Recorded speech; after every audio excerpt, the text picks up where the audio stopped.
मेरे मकान मालिक की 3 बेटियां थी। उनमें से सबसे छोटी मेरे कॉलेज में पढ़ती थी। वो मेरी गर्लफ्रेंड कैसे बनी?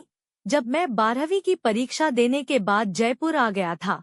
इधर मैं कंप्यूटर विज्ञान से इंजीनियरिंग करने आया था। इधर मैं एक रूम किराए से लेकर रहने लगा। जिस कमरे में मैं रहता था, उसके मकान मालिक के परिवार में कुल मिलाकर 10 से 12 लोग रहते थे। उनमें मेरा मकान मालिक, उसकी बीवी और 2 बेटे और 3 बेटियां रहते थे। उसके दोनों बेटे शादीशुदा थे। उन दोनों की बीवी और उन्हें 3 छोटे बच्चे थे।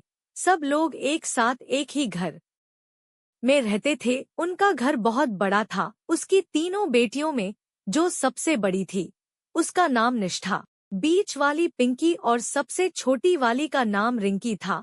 रिंकी ही इस कहानी की नायिका है। रिंकी मेरे ही कॉलेज में थी, जो मुझे बाद में पता चला।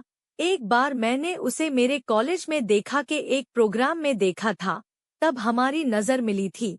उस वक्त हम दोनों आपस में कुछ नहीं बोले, बस देख कर रह गए। हमारा एक दूसरे के साथ कोई वार्तालाप नहीं होता था।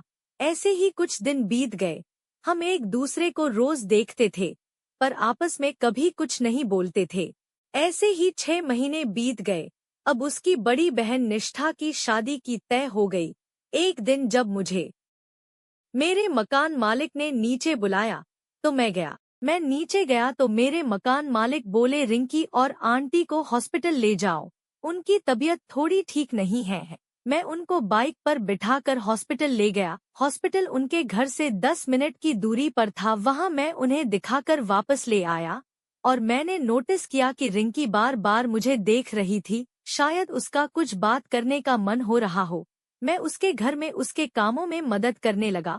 एक दिन जब मैं सुबह नीचे कुछ काम कर रहा था, तो मेरे मकान मालिक ने मुझसे बोला, तुम तो रिंकी के कॉलेज में ही पढ़ते हो ना? मैंने अनजान बनने का नाटक किया और बोला, मुझे तो नहीं पता अंकल कि रिंकी भी वहाँ पढ़ती है। अंकल बोले, रिंकी को कॉलेज में कुछ काम है, तुम उसे लेकर चले जाओ और जल्दी लेकर वापस आ जाना। पर जहाँ तक मुझे पता था, आज तो कॉलेज में कोई प्रोग्राम और एग्जाम भी नहीं था।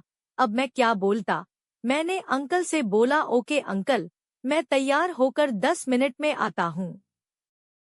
मैं तैयार होकर बाहर आया तो वो पहले से वहाँ खड़ी थी। मैं बोला, चलो। कुछ मिनट बाद जब कॉलेज आ गया तो मैंने कहा, जाओ और अपना काम करके आ जाओ, मैं कॉलेज के गार्डन में बैठा रहूंगा, वहाँ आ जाना। इतना बोलकर मैं बाइक को खड़ी करके जाने लगा तो बोली, ठीक है, जाओ जाओ। मैं कुछ समझा नहीं कि इसने जाओ जाओ